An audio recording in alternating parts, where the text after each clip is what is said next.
Welcome to the Free Range Families podcast, where we, Britt and Christina, show you the beauty of homeschooling through a lens of faith and freedom, and always a bit of humor.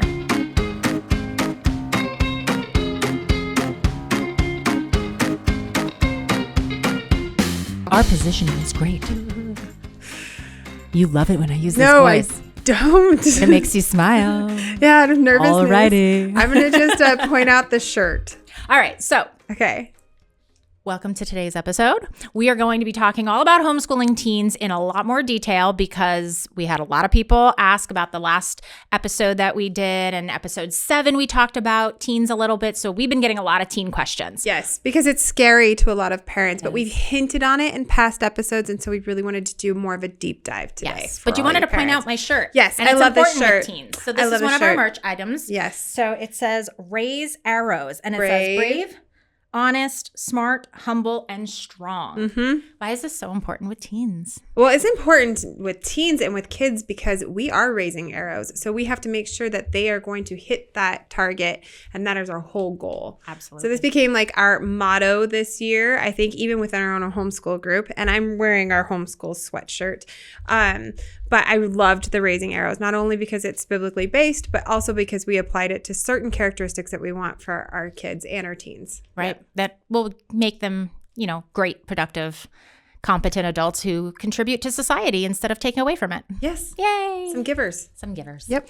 All right. So starting with homeschooling teens, we've talked about curriculum in the past. So we're going to touch on curriculum, and we've got some of the things that we do with our kids here on the table, but I think we're going to deep dive into some of the questions that people were asking. Yeah, because we're at different levels too, where I'm just starting to kind of go into my realm of high school and teens and what is that pathway is gonna look. So I did have a lot of questions too, and you've been in it for a little bit. I'm a little bit more immersed into it. So we have a different perspective on that, but we really want to give everybody the standpoint that you can do this. I mean, we keep saying that you can do this, but even at the teen level where things are crazy, more daunting, I think, for parents, because they ask themselves, can they teach these things? Okay, really? And you can, and there are ways. Yeah, you hear it all the time, like, oh, I could totally homeschool them up until high school. And then high school, like, I was asked all the time, like, well, you're going to put them back in school in high school, right? No, that is our critical time. Okay, I'm just going to be...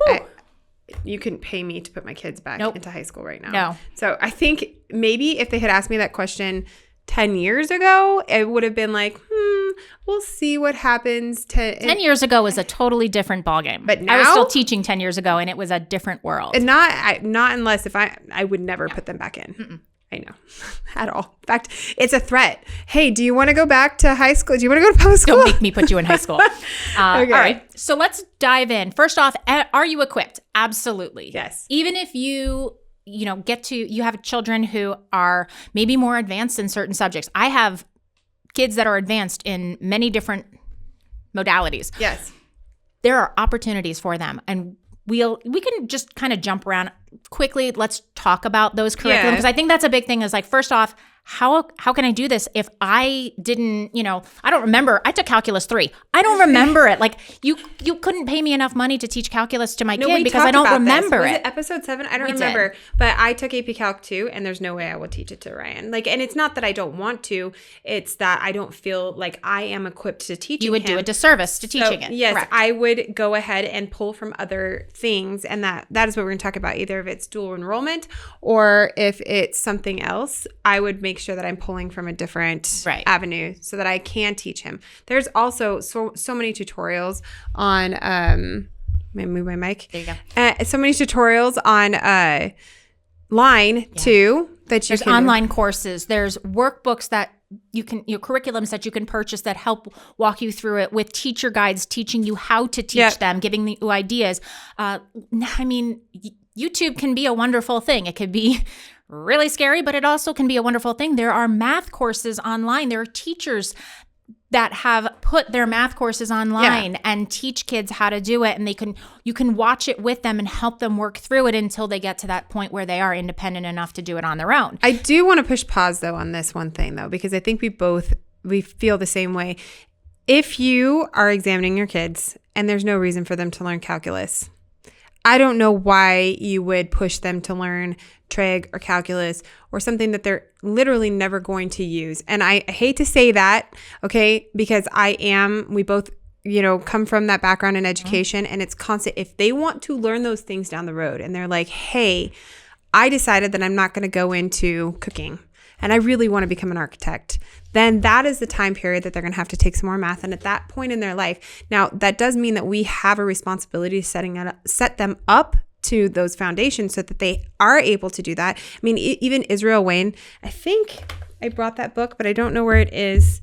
It's in the 25 questions. It's a wonderful book, but he hints in there that he learned algebra too.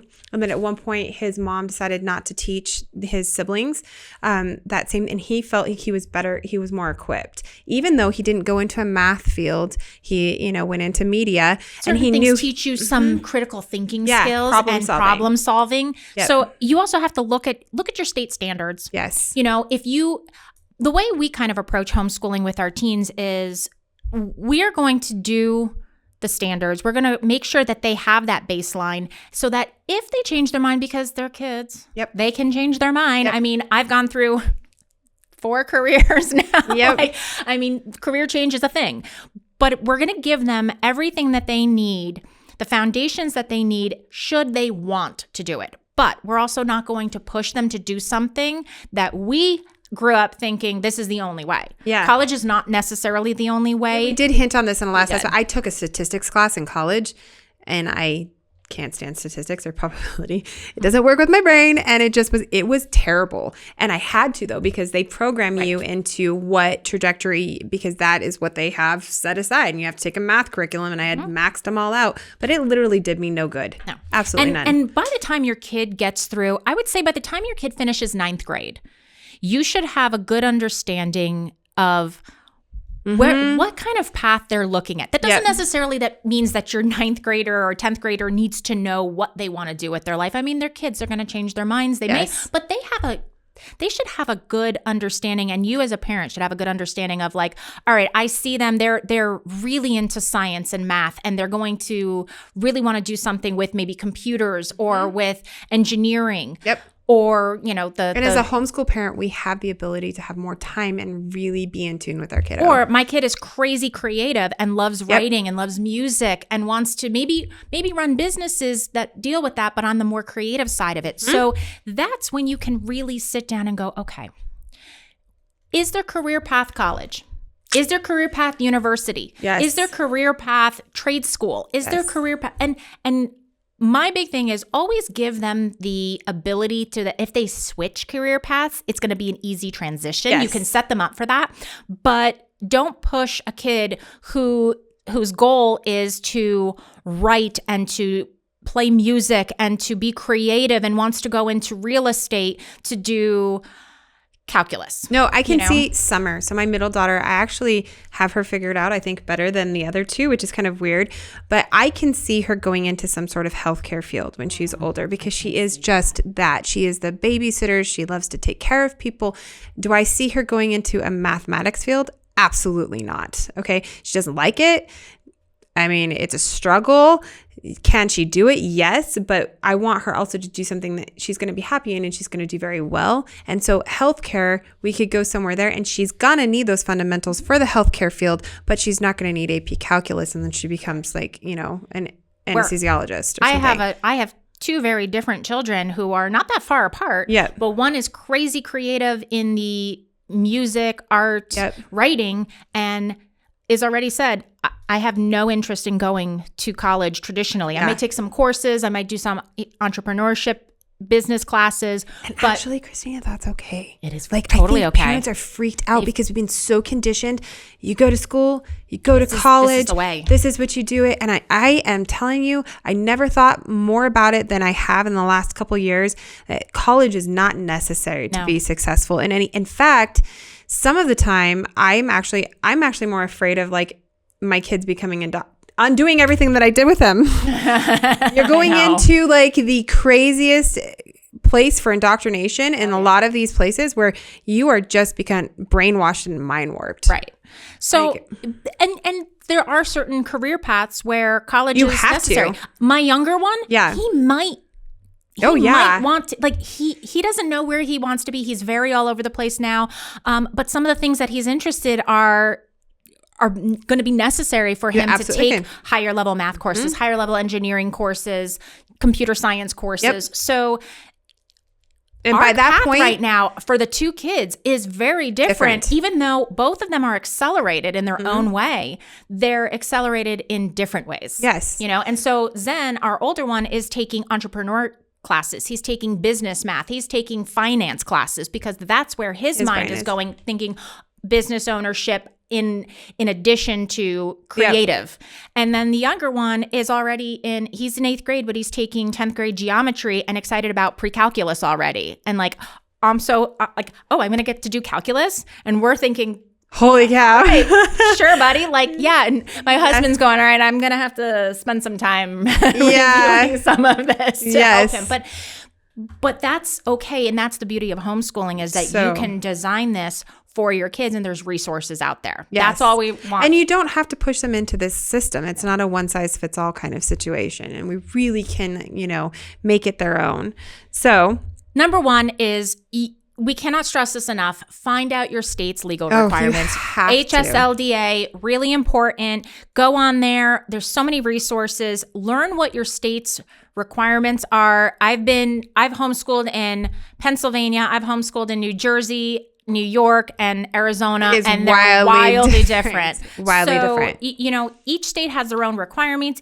Requirements. Yeah. Requirements. Each state has their own set of standards, and you have to be able to just go on there, look at it, and if you want to make sure your kids are set up in case they want to go the college route, just look at the standards. Make sure they're meeting those and as a baseline. Yes. I think that it's a baseline. We can't, and the membership fee for HSLDA isn't over the top, and it's so worth it because there are kids that are coming from the homeschooling situation, and just as late, I've read some articles that they are having a hard time getting into the Air Force or something like that happened, and they just, because they're members of HLSEA, it's like they do the work for you and they say that this is how it's supposed to go and they don't have any problem. But also legally, you have to check out what your state considers legal homeschoolers too. Okay. And there's a whole nother, that's for another episode, but you really need to know what's going on in your state. Yep. We talked about it, learn what subjects are important, not just based on your standards. You should be going through the state requirements and making sure that you are addressing them. That isn't important. It's a good guideline. It's helpful for people to have that as a guideline, just to kind of check the boxes going, all right, I make sure that they're getting the information. Yeah, you're probably teaching way more than the standards 100%. Are on there. Yeah. I mean, my youngest one, an 8th grader right now, by the end of this year, he will have completed all of Arizona's requirements. My 15-year-old could graduate today if he wanted to because he's done. Yeah. According to Arizona's requirements, he is done. Yes. So, and in Arizona, we actually have more of a lax system. So that's why we're saying you need to check out your states. You don't need an accredited transcript. That's a great point. Okay, so we're going to talk about, because this came up, a big question is, what is the difference? It's actually on our YouTube channel. Somebody asked a question about what is the difference between accreditation and non-accreditation? So Britt? Okay, so going over my notes really fast without staring at them.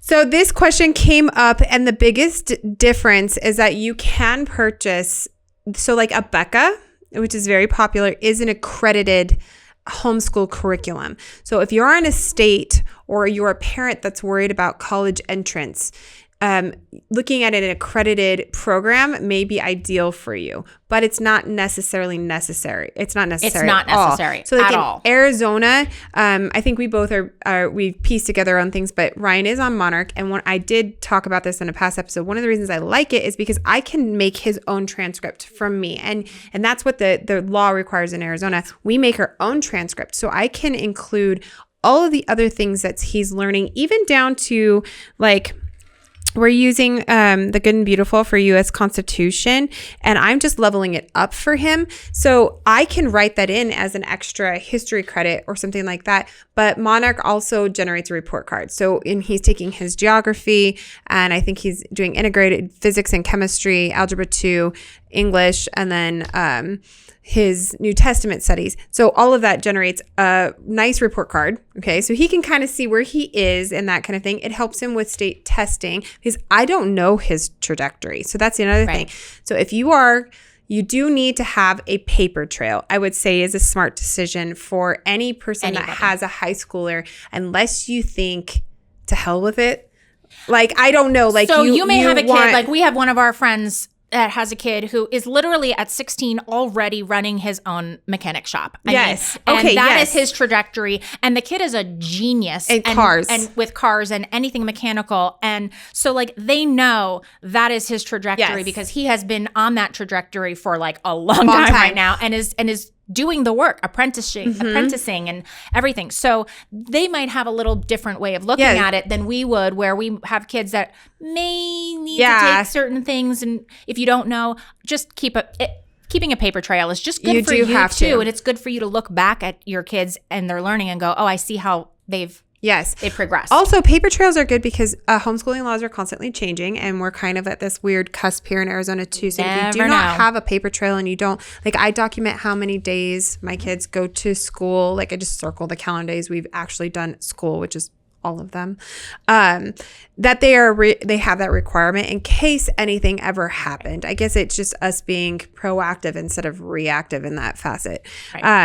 So that some states require an accredited transcript or diploma, and others you can just make up your own. All right. But HLSCA actually has a program. Like, we have a transcript generator on our homeschool page. You can do it on your own, but they actually have one that they use. And if you're a member of like AFHE, they do giant graduations too. We do ours within our own homeschool group. But if you're looking for that diploma and the graduation aspect, you can reach out to those parties as well. And there's so much information online too that like parents need to understand that like this is not when I was in high school in 1994, homeschooling. Like, there was not this plethora of information. You know, in 1994, it was unheard of to homeschool. In 2024, we've got 5 million homeschoolers. Actually, it was illegal in 1978. So we will talk about this in another place, but it was illegal. So with the birth of me, it became legal. So I just, you're welcome. But we have fought so hard to make it legal, but every state has such a wide range of laws that you really, if you're going to homeschool,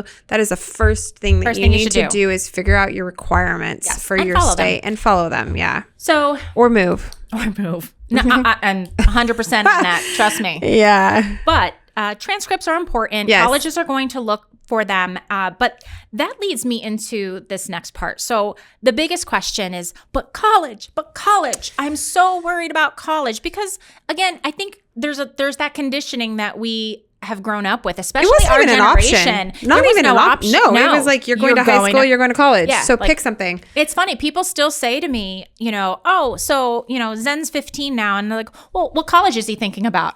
And then I say, he's not. Yeah. What? In fact, it threw my parents for a huge loop because I was like, hey, I'm paying for all my college by myself and I can't afford this, so I'm leaving. And they were like, what? And I was like, I'm going to go get my massage license. And I did. I took a year off and I got my massage license. And I was like, I'm just going to become a massage therapist. And then I realized that I wanted to finish my degree just because I had put in all that effort. You're a finisher. Yeah, I have to finish it. Otherwise, I'm not happy with it. But it was engraved. Like, from birth, this is what you do. That's just the path. So I know that that's such a, like, we can work on getting people to think outside the box. But for those of you who are still stuck in the box, and I get it, it's hard not to be stuck in that box. Yeah.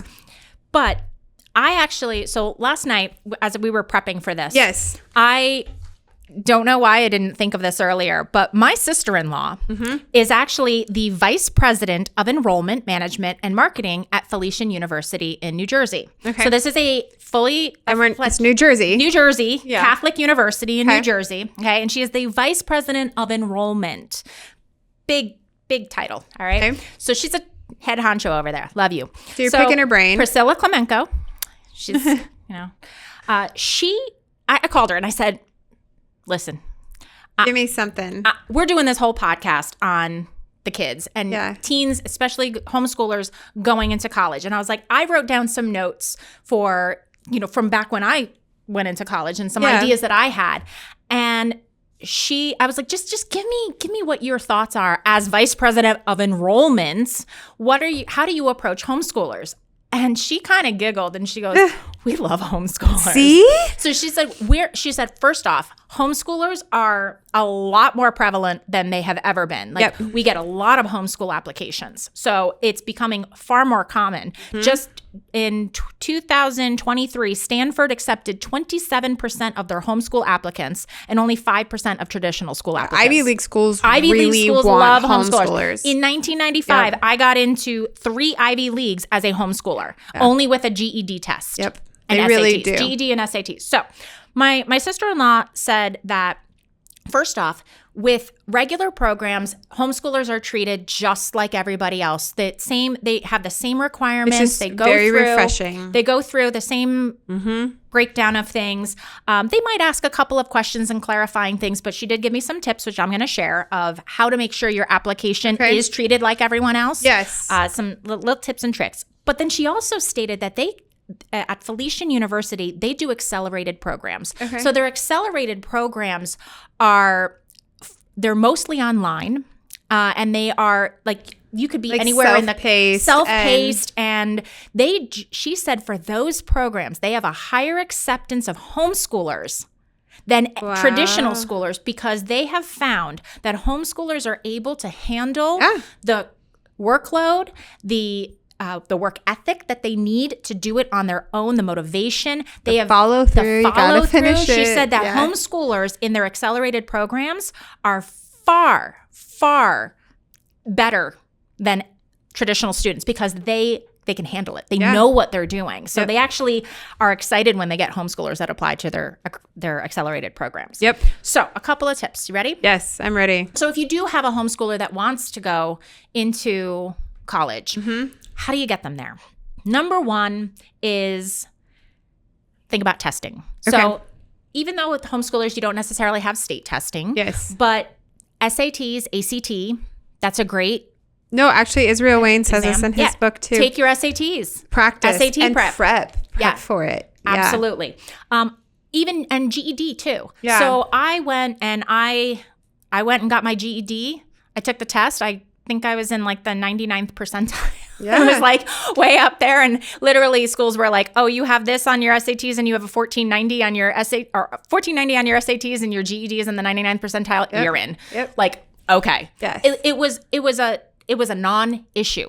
Not one school rejected me back in the day because I had the testing that showed, I know what I'm doing. Yeah. My sister-in-law did say if they have a homeschooler that is coming and they don't think that they have enough I was going to say, what about the testing? They will ask them to do placement tests. So okay. Most colleges and universities have placement tests. Yeah. And they will often ask students to say, hey, all right, will you sit for our placement test so we know where you're at? Yeah, so that's an option. Okay. And it's an easy option. Yes. Just a statistic. I pulled a lot of statistics. I know. I love that you did, because it actually puts in perspective that homeschooling is growing exponentially, and that you can be so successful. Yeah. As homeschooling. So last year, and teens. Homeschoolers performed above the national average on their SATs. They scored on average 72 points higher than traditional schooled students on their SATs. So homeschoolers, there's a plethora of studies out there that show that they generally test better.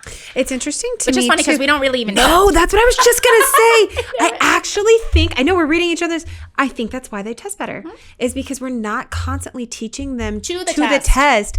We're teaching them all of this amazing stuff, and then they actually can comprehend the information and make a real choice on those tests. So it really is beneficial for them not to, I assess my children all the time. That's what you do as a homeschooling parent. You're constantly assessing, and hey, this person's here. They're not quite done with this. We're not quite done. I even do like a little mini mock quiz, when I'm doing stuff. But testing like that, where you're putting a formative or a spelling test. I have a funny story. This is a funny story. When I first started homeschooling, and this is for all you moms that are starting homeschooling, and because I was a public school teacher, I was like, we're doing spelling tests every Friday. Oh, not even joking. And I found the spelling curriculum I wanted for each one of the kids. And I was like, you have to know your 20 words every Friday. Totally I am going to, did you do it? Totally I did it that. too. And I'm going, and it's normal. It's so normal because you're in this headspace where you can't break out of it yet. You need a test. You need a quiz. And this is what we have been conditioned to do. That lasted maybe a couple months. Yeah. And I was like, this isn't working. And then I noticed that homeschooling curriculums have built-in spelling. You can learn spelling through reading. You don't need, plus English doesn't make any sense. And I know I went off on a tangent on spelling here. However, the testing aspect every Friday is bogus. But even like in some of our curriculum, like in our Life Pack language arts, they have spelling for the middle grades. Yeah. And there's supposed to be a spelling test. Yes. You know what my spelling test is? I look at the words. I pick like 3 that are a little challenging. I'm like, Max, spell this. And he spells. I'm like, cool. We're good. Move on. You know? Yeah. Like, I don't sit there and go through that. No. But I will say that, and maybe this is part of my background as a New York State teacher, probably high school teacher. Yeah. But I actually use the New York State Regents exams, which is the standard for graduating with a Regents diploma in New York State, which is like a higher level diploma. I twice a year, I pull some of the Regents exams because they're available online. So I just go online and I find old Regents exams in the different subjects that they have. And I will pick and choose areas and test them. And just for me to see where they're at and what level and where do we need to work and what have we done. Because you do have to have that so that you can be like, okay, hey, we're done. We can move on. And you're not repeating things constantly. And I'm also using it to teach them how to take tests like that. Eventually. It's important to teach them if they're going to be taking an SAT or if they're going in that direction. Then they need to learn proper test taking strategies. Yes. So we learn those skill sets as well. Yes. So that's how I use that. Yep. But so testing is one thing.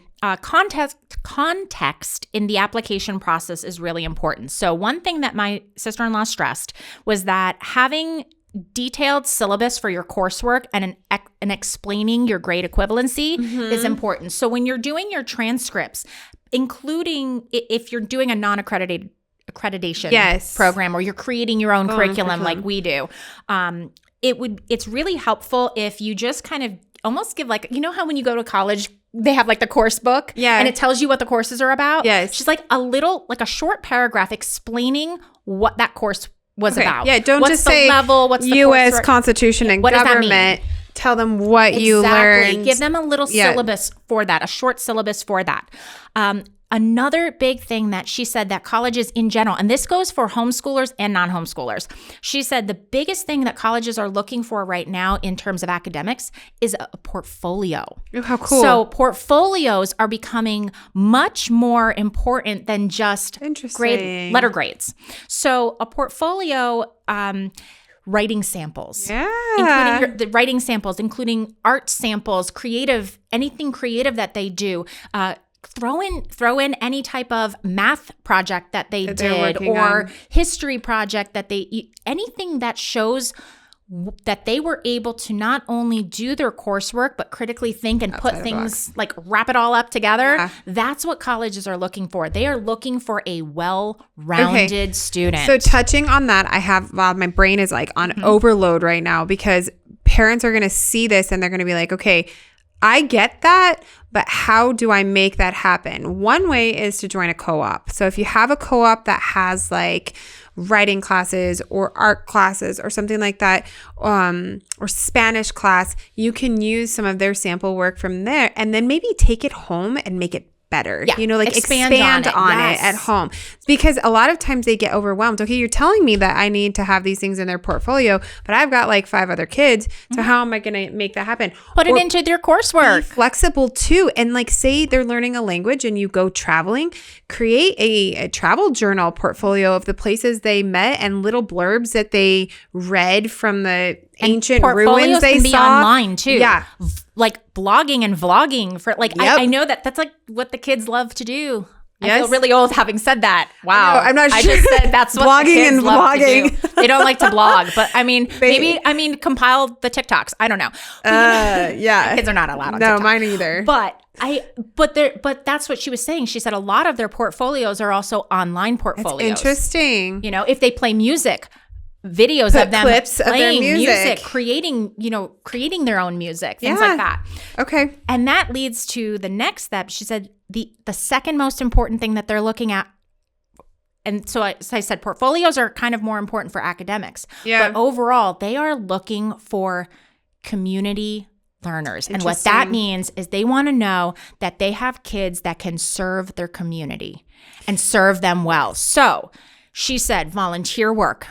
What other extracurriculars, what groups are they a part of? She literally said, she's like, if you're in a co-op and your kid has a student government, student government right here. That's huge. That actually, they it's lacking in co-ops. A lot of co-ops I talk about, they're like, wait, even the biggest ones, they don't have any kind of student government or anything like that. But they want to see that kids can lead others. Yes. How are they leaders and how are they serving their community? Yep. So again, the funny thing is as she's going through all of this, what I'm thinking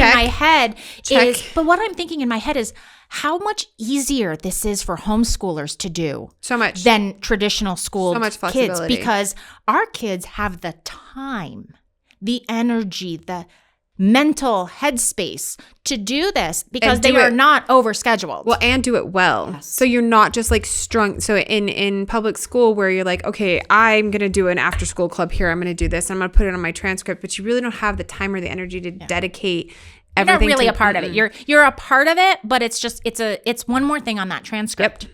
Whereas they're now looking for that in-depth relationship with the child. What is that child doing in that extracurricular? She said she would rather see a few less extracurriculars and really have incoming students who have done more in those extracurriculars. How have they led in those extracurriculars? Yep. So other academic I'm just laughing. Other academic markers. Yes. Dual enrollment courses. Yes. That's a great way, especially if they want to go into honors courses or accelerated. Okay, so for the parents that don't understand when we say dual enrollment, explain. What is that, Christina? Dual enrollment is while they are in high school, they are also taking college courses. Yeah.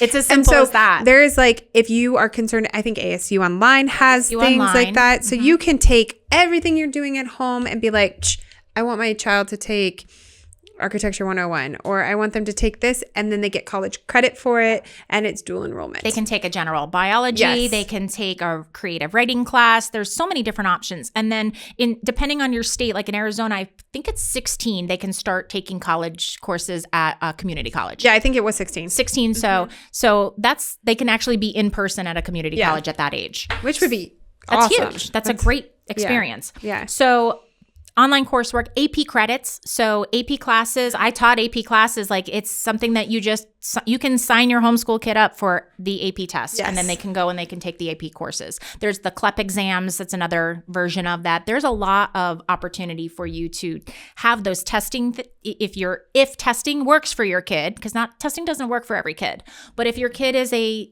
good test taker, that is a way that they could get credit. She said that she has a lot of homeschoolers that come in with almost their first year in credits. Oh, yeah. Yeah. Well, I know, because you can do, I'm even looking at Ryan right now and being like, we're in the fast track. I'm sure he could, do the GED, but then he'd be like playing music all day long. Yeah. I got to keep him busy. Yeah. So just because they can graduate early doesn't mean yeah. No, we're going to keep finding things for them to do. Challenge their brains. Yes.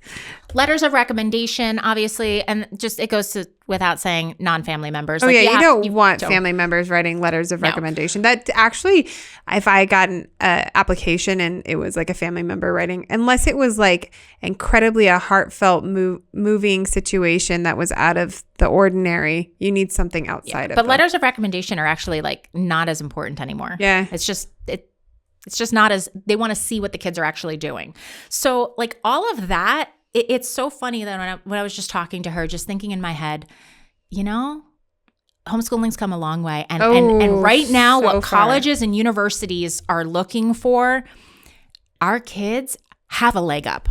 Yep. Our kids absolutely have a leg up on the traditionally schooled kid because, yes, you may have to, as a parent, do a little bit more background work to just put it all together.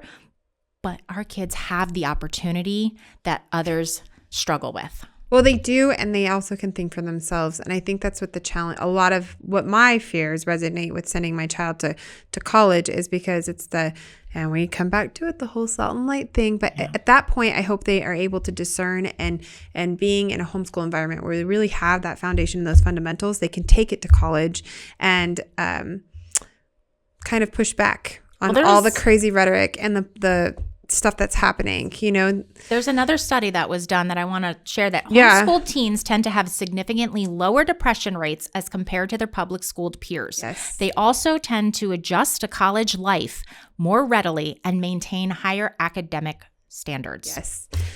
This is huge. And this may be a podcast that we want to do all in itself, because this actually comes back to what is happening within our public school system as far as this social and emotional learning, and having kids constantly question their identity or their sexual orientation, or how they're supposed to dress, or their race, or any of that stuff. It's almost like they want them to be so hyper confused about what's happening, and then they turn to social media and it's this like void of nonsense, and then it creates so many mental disorders and illness, depression, and they don't know who they're supposed to listen to, a movie star with a cat, or mom and dad.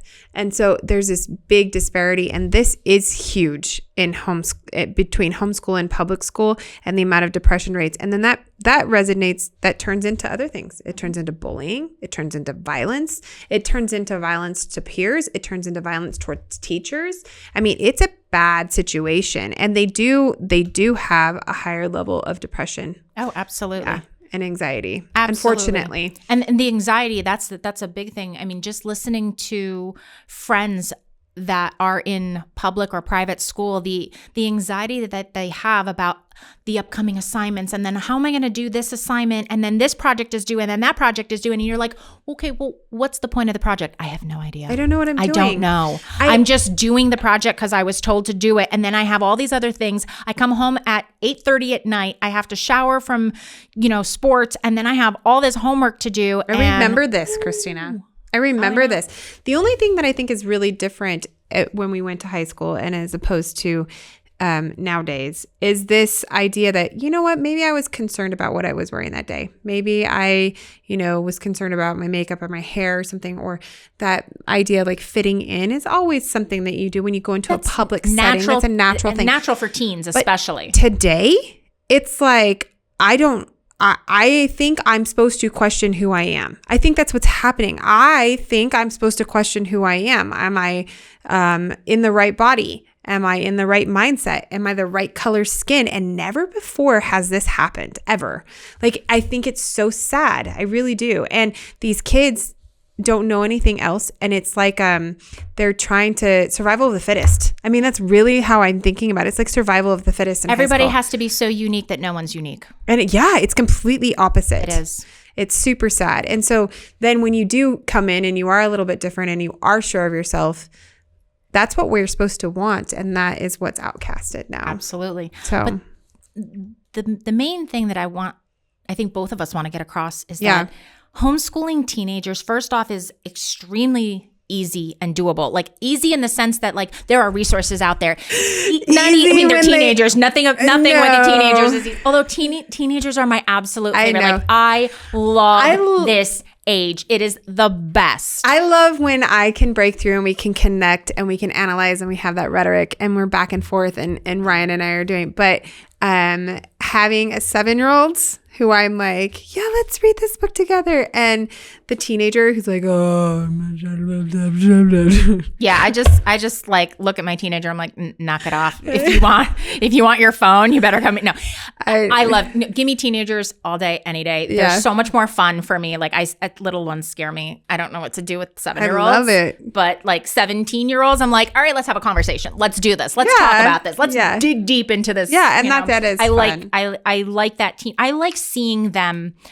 I love seeing teenagers grow and turn into the adults. Like you get those glimpses of the adults that they are going to be. You get that glimpse of the parent they're going to be. You get the glimpse of the spouse they're going to be. You get the glimpse of the professional that they're going to be. And it's just, when those light bulbs go off, I don't know, there's something so rewarding about it. And I think that people really struggle in the very beginning, think, how do I homeschool my little ones? And then the teen years come around, and that's why we really wanted to talk about this, is it is doable. Like we've all been saying, it is doable. You do have to have a paper trail. It'd be very smart if you had a paper trail. You do have to really start coming in tune with who your child is. Don't just hand them stuff. Figure out what they like. And figure out who they are. And you have the time to do that. And then also look into co-ops and other activities that they can do. Like the socialization for teens, it is important. Teens need to learn how to be with each other. So co-ops are great for that, because they can still have the teen experience. Like there are co-ops that put on homecoming dances. There are co-ops. Like my kid is going in 2 weeks to a homecoming dance. So is mine. Ryan's going too. They're going too. Yeah. So like they're all going to a homecoming dance for another co-op. With a friend of theirs who is in music class with them. Like it's so random. And like, so they get these same opportunities if you want them to have them. Exactly. They can still play sports with different teams. They can, depending on your state's requirements, but there is so much out there. They can intern. They can do different things that they can lead them to who they want to be as adults. Yep. 100%. I get it. I think that this is an awesome episode. And if anybody has any questions about homeschooling teens, I would say for the book readers, because I'm a bookworm. Do I have this one? I'm totally moving my chair. It's this one right here. Yep. So I would say that this would be one of the best books I could recommend. Okay, there's a lot of homeschooling books. I've read them all, right? You have. This one is it's signed by Israel Wayne too. I love that. But it is, and go to Family Renewal so that you can order directly from him. But it is so chronological. It's easy. There's an entire chapter in here on homeschooling teens and what you need. Yeah. All so right, I want to end with a quote. Okay, go for it. I like this quote because I think it's just so representative of like our mindset here. Okay. Formal education will make you a living. Self-education will make you a fortune. That's very Jim Rohn. There is a difference. And when I don't think just fortune as in monetary fortune, like fortune as in living the life you want. You can have a formal education, and public school is your formal education, but creating life learners that are always educating themselves, those are going to be the kids who take it to the next level. That is so true. I actually just kind of got chills because I actually have a lot of regrets. I wish I could have been homeschooled a little bit more. I wish I hadn't been thrown into the system and been told I had to go to college. Not that I kind of use my college degree, but not really. I mean, I have minors in writing and Native American literature, which I love, and I'm a bookworm and I like to write, but I probably would have gone into something. I would have had more time to become an author or, some sort of writing field, more so than I thought educating a classroom of 20 kids. And I did like teaching to a small degree until I found out the bureaucracy of everything. But homeschooling allows you to make a fortune in your life far greater. Yeah. Than what the world has programmed for us. Mm-hmm. Yep. All right. On that note, is that a wrap? That's a wrap. Don't forget merch. Oh yeah. Merch. We're always going to ask you politely. I'm just going to drink support. Out of my merch. You're going to just drink out of merch. Just remember, if you like this podcast, supporting us through merch is awesome. And you get to wear some cool stuff or carry some cool stuff that represents homeschooling. Find us on Instagram, YouTube. Give us a like. Share with your friends. I'm not good at TikTok. I'm still learning that one. Yeah. I just now dove into Instagram, so I'm trying to figure that out too. But seriously, give us a like, a follow, and tell your friends that they can do this. Yep. All right. Signing out. Join the revolution, guys. We are 5 million homeschoolers in the U.S. and growing, breaking down the walls of institutionalized learning. And remember, if you like what you're hearing, don't forget to like, subscribe, follow, and most importantly, share with others and help us get the word out about the beauty and freedom of homeschooling. And speak up. Go grab yourself some cool merch that we designed while you're at it. See you next time.